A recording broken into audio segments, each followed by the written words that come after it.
What's up, everybody? Broskadamus here, and welcome back to Final Fantasy Tactics Advanced X. This is episode 2. In this episode, we're going to cover Fire, but first, we're going to do some dispatch missions. We're going to be doing dueling sub here, mostly because we need money. I spent all of my money gearing up for the first mission, so we need to start recouping some of that, and what better way to do it than on a dispatch that you are almost guaranteed to clear because Yave is perfect for it. You can see him jumping up and down. Now, after we get this money, we're going to be able to go into the next actual deployment mission. Now, another reason for this is hopefully bring in another new member, so I can start to specialize people and figure out what I want to do. Now, we're treasure hunting here, and we're going to get red boots. Yep, alright. As far as I'm aware, the treasure has not changed in this version of the mod. It may have. I guess we'll find out, won't we, when we actually get there. I mean, you can see that we did clear dueling sub, and we do get another member. And it's Rolf, White Mage. I could use him as a caster, because I don't need another White Mage right now. I really don't. I've got a good one for now. I've got Darcy. So, my idea for setting up treasure is going to remain the same as the base game, and that is using the perfect Ivolus setup. I believe that's how it's pronounced. It could be Ivolus. I still pronounce it Ivolus. I'm going to continue to unless someone can actually correct me and tell me which one it is. So, I will put a link to the perfect Ivolus. I don't know. Fuck it. I'll put it in the description so you can see what I'm doing, and I won't have to continually explain it. It'll be in the description for all the videos. Now we can finally start Fire. Because we took that dispatch mission. Now we're going to take them one at a time because the money's a little tight right now at the beginning. Now, let's take a look at our characters. Make sure everybody's outfitted and pick up a little extra gear in preparation. Now these beginning parts are a little long because I don't speed them up. I feel like they're a little more important to sit back and explain the strategy behind it. And if you guys just are not interested in that, I'll put them in a separate video and I won't put them in the playlist, and I'll just put a link in the description to them. Or I'll speed them up and just glance over what I'm doing. Just let me know. It's kind of the point of making these videos, so you guys can watch them and tell me if you like them or not. If you don't like them, there's no point in me doing the things in the videos that you do not like. So just let me know. As far as outfitting goes, there's not going to be a lot of changes, other than switching a few things back to where they were and furthering a little more gear. I am changing Lucas back to a monk, as he is totally fine as a monk. I just wanted him as a warrior in that first mission. So we're going to go ahead and give him back his starting gear. And we are going to switch him. I believe I'm going to give him the chain plate and switch out the cuirass for Yave. I believe. I could totally have switched that at the last second and I don't remember doing so, but we'll see in a moment anyway. I'm double checking all my gear and deciding what the best thing to do with the red boots are. I believe I decided to give the red boots to Mont Blanc, but I don't entirely remember. The reason for that is Mont Blanc has to get fairly close to use sleep, and I want him to be a little more resistant, as he is a little squishy right now, and considering he has to act on the front most of the time, it is a little important to get his stats boosted defensively. So, when it comes to my archer here, I really like archers. It may not appear that from the last mission, and you'd be hard-pressed to tell for this one.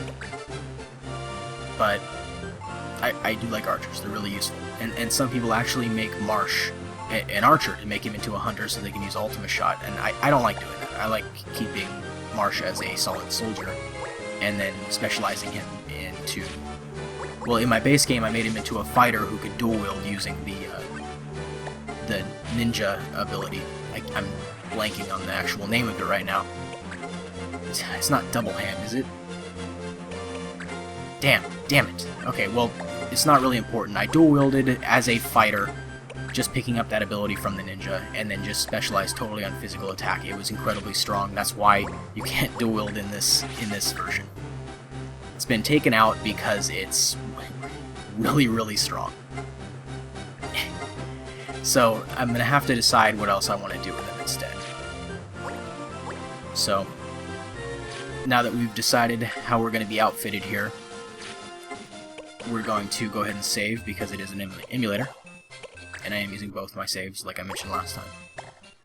And then we're pretty much good to go. We're going to jump into Fire. Now, as far as I'm aware, this mission hasn't changed any. That meaning since the last time I played this, and in my last video for this, that's been uploaded. My Fire episode in the previous version. As far as I know, there hasn't been any changes, but I did not, again, sit there and check stats and all that, so there may have been some alterations, but the big difference in my strategy here, instead of rushing up to meet the two bombs that can rain fireballs from above, which they do, they actually form up into a pretty good battle line.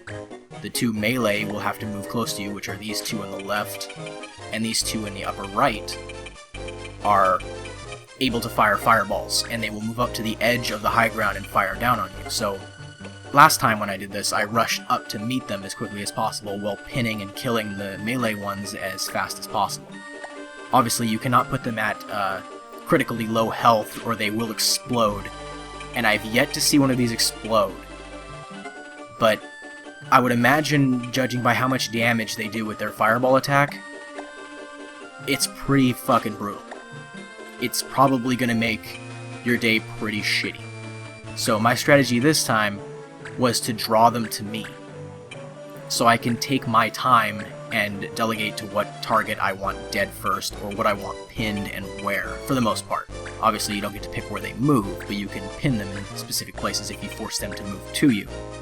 So my plan this time, instead of rushing to them, I'm going to make them come to me, and we'll see how that plays out. Now, I am incredibly aggressive with my archer, more so than I should be sometimes, but because of that aggression, she's able to put in a lot of work, even though she usually ends up dirt napping for the rest of the match. But that's neither here nor there, so I guess we'll find out. Now we pick up the pace here, and we'll check our turns, and now I do make a mistake here. I didn't check the laws before I deployed my units, and as you can see, I paused on the laws for quite a while there, even though the video is sped up. In the future, you really want to check the laws before you deploy all your units, as you'll have quite a few units, and you might deploy something that is using a blade that you're not allowed to use in that mission, and you'll regret bringing that person, and he's worthless. But I paused and looked at that no items for a second there, and I nearly crapped my pants, because I thought, oh no, I can't revive anybody. And then I remembered, I used all my fucking consumables in the first match. So I don't even have any to use anyway, so bring it. We're good to go. So as you can see, like I mentioned, they're going to bombard us from above. And we do miss. Facing is amazing. Face the enemy whenever possible. And they do have to come all the way around to meet you, so if you do force them down, they have to take several turns to move close enough to attack you again using the stairs on either side of the buildings. Or walkway, I guess. I don't know if they're really stairs. I do decide, keep a battle line. I try to maintain a fairly decent battle line to protect Darcy so he can put in work, because the damage of these bombs in melee is not incredibly substantial. I mean, 15 on Mont-Blanc. He is a little more resistant being an animist, but he's still not really the one you want tanking your hits. And I'm double checking here to make sure I have my eye on the ones that do have the ability to shoot fireballs. And I try my best to speed break as quickly as possible and as early as possible in the match to make sure that I start to get the turn advantage as fast as possible. But my maintaining of a battle line here, I feel, is important to, at the very least, defend Darcy. And judging by the taking 15 damage in melee, Darcy's going to be incredibly important when it comes to keeping everybody alive in that regard. So, as you can see, I don't have my battle line just yet, but we do have some time, and I am checking movement and attack ranges on these guys periodically. And we do pin down the first bomb. Now, previously I used Mont Blanc as a black mage using Blizzard to try to do AoE damage. Now, instead of that, I use my White Monk here to Whirlwind. And it's about the same effect. So I don't regret that at all. I thought maybe it would be similar, and I was, for the most part, right. It works really well, but these flame attacks hit really goddamn hard. 57 damage on my soldier. And that's not good. That's part of the reason, like, that moment is when I thought, yeah, that's not really something I want to run up, like taking a goddamn beach. I'm gonna make them come to me. So I check their ranges and make sure that I move away and force them to come to me whenever possible. I also need to make sure that, since I cannot revive, nobody dies. So Yve needs to move to safety, which is another good reason to have the battle line here. Obviously it's not like, oh, phalanx, everybody's perfect, everybody's lined up, nobody can get flanked. Now, you can never have something that perfect if you're going to be able to flow in and attack something, at least efficiently. And it's just not something that can happen. But the big thing I like to use the archer for in this one, aside from pinning people down, is that she can take a shot and then move. She doesn't have to be in danger. She can take a shot and then move to safety. She's able to kite things around. My heals, though, on the other hand, a little less useful when people are getting fireballed, which, attrition-wise, worries me. And as you can see, I didn't quite get Mont Blanc out of there yet before they got another turn, and he nearly damn near dies from a single fireball. Those are no joke, and they just keep coming. And we do get a miss. The facing really, really helps. I can't emphasize that enough. I always try to face at least the fireball guys the best I can. And I do have to move Yve back to the front to keep our units safe as the enemy moves down.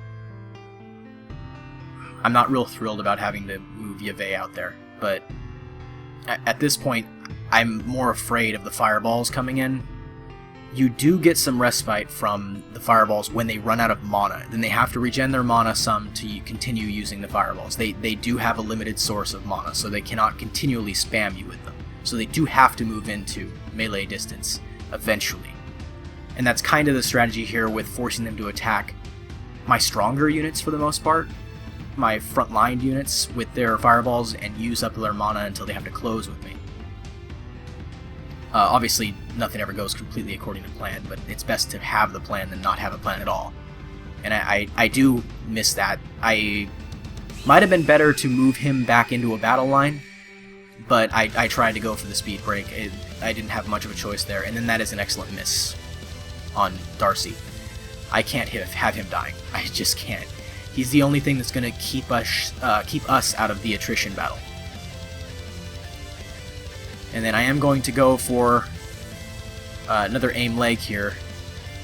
Oh, maybe not. What did I do? Oh, I was checking turns to see who I had to pin. And I realistically didn't appear to be able to pin the one that I wanted. So instead I'm going to take the 100% hit on this one because he's going to wake up soon, and I don't want him moving in and attacking my flank. And she does level up. She finally got enough action in to where she leveled up, and then since he's facing away, we will speed break. And I am slowly moving away from that one that's flanking. And again, can't move because I'm immobilized. And we're slowly reforming up the line away from the one that's still active and mobile. And it's mostly because I really don't want that one that's asleep and now pinned to be able to break free at an inopportune time and attack me while I'm dealing with these other two on the far right here.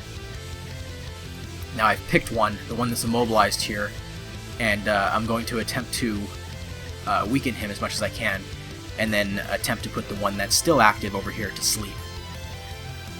And we were able to. Now the big thing is that I kept sleep this time. I chose to bring sleep instead of Blizzard, and I don't regret that at all. I think it's actually a better choice, specifically since you can bring the White Monk now with Whirlwind. His default weapon gives him Whirlwind. So bringing him does about the same damage as using Blizzard. Give or take a few, of course. And then, god damn it, they killed Colette again. And then obviously I can't pick her back up. But the difference between this time and her picking is she was able to pin 2 targets and deal little damage as well as level up. So when she gets out of this rut of being fairly squishy and not having a lot of options, to transitioning into a sniper and having a lot of options as well as a lot more damage, she's definitely worth babysitting, I guess is a good word until then, because she'll become a force to be reckoned with. Now in this mod, I don't know how strong snipers are, but in vanilla, snipers were pretty scary. So I would imagine that they're still pretty good, even with all the balancing and nerfs and removal of some skills. I would imagine that they've not broken a specific class. I haven't come across that through the times that I've played this. I really, really enjoy the balance. Now, back to the actual action. Instead of the descriptions, we did take down one of them, the one that was pinned, the one that was most likely to break free from the pin first, so I'm very happy about that. And when it comes to bombs, it's very important to actually watch their health. You don't want to actually deal damage to him, and then yeah, see here he does come out of it, but I'm able to form up my battle line using Colette as a basically a dead body sandbag shield. Whether that is the most useful place for her or not is to be determined. I would rather have her be alive, to be honest, and we do get the final speed break. But back to my earlier point, the bombs will explode when reaching critical, like I mentioned before. You really don't want to lower them too much, and by watching their health, I was able to whirlwind there and not bring them down to critical. And I've been watching that fairly carefully because I am deathly afraid of them exploding.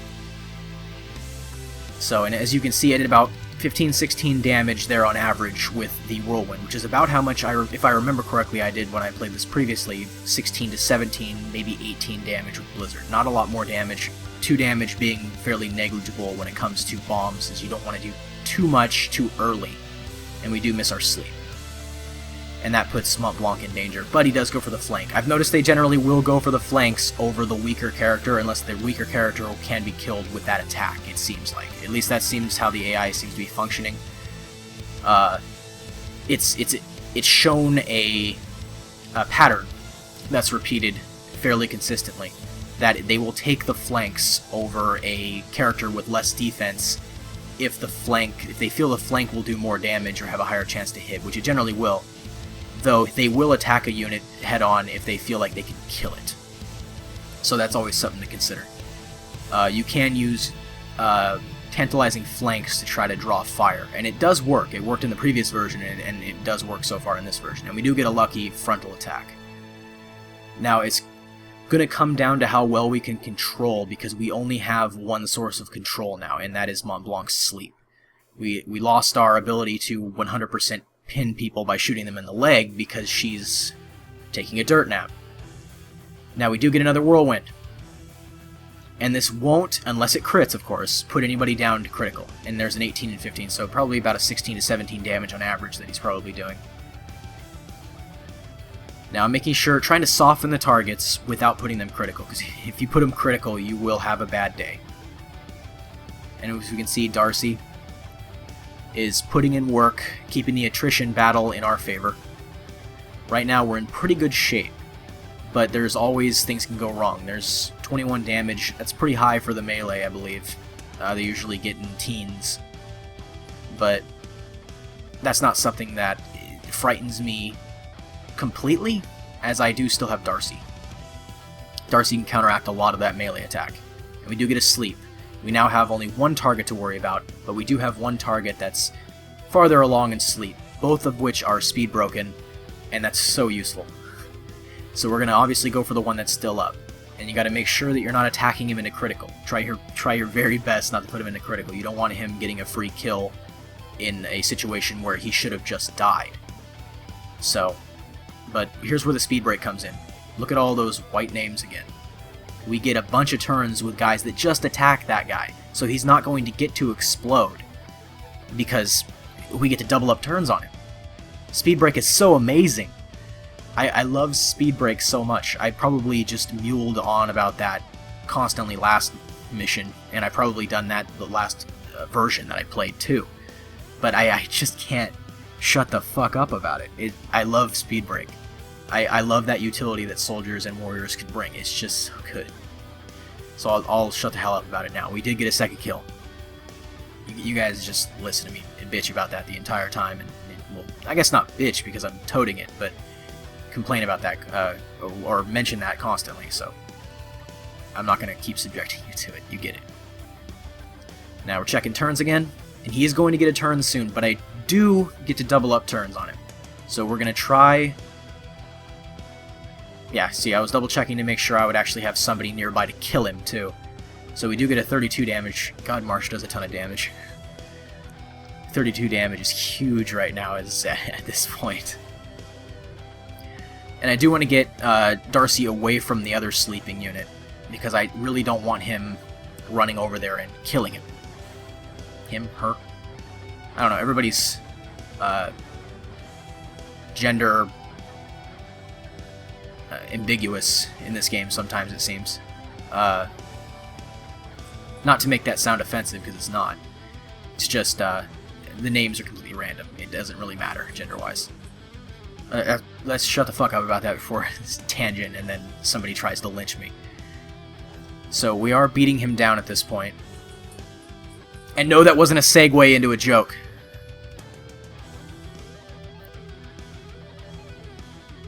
I'm trying to determine here the best way to heal somebody while still moving to safety. And not heal the bombs, honestly. There was a couple times that I actually contemplated healing a bomb so he wouldn't freak out and explode. And that is an option. But it just wasn't necessary this time. I was able to play the turns correctly to where I didn't have to correct for a mistake like that, at least. I was able to get Marsh over there. I was planning on being able to get Marsh over there, but I wasn't entirely sure if I could, so I did think about healing there. And then I go for the combo so there's no chance of missing because I don't want him blowing up. Combo is not useful in the beginning usually, but in this case where you really want to make sure something is dead yesterday, this is your option. Now we only have one target left, and I want to make sure that I'm in good position to get in and kill him before he actually gets a turn to explode if I've wounded him too much, or get a turn to break out and punch somebody else in the face. At this point, I'm not sure what his mana's at. I didn't bother because I was trying to plan around just killing that bastard.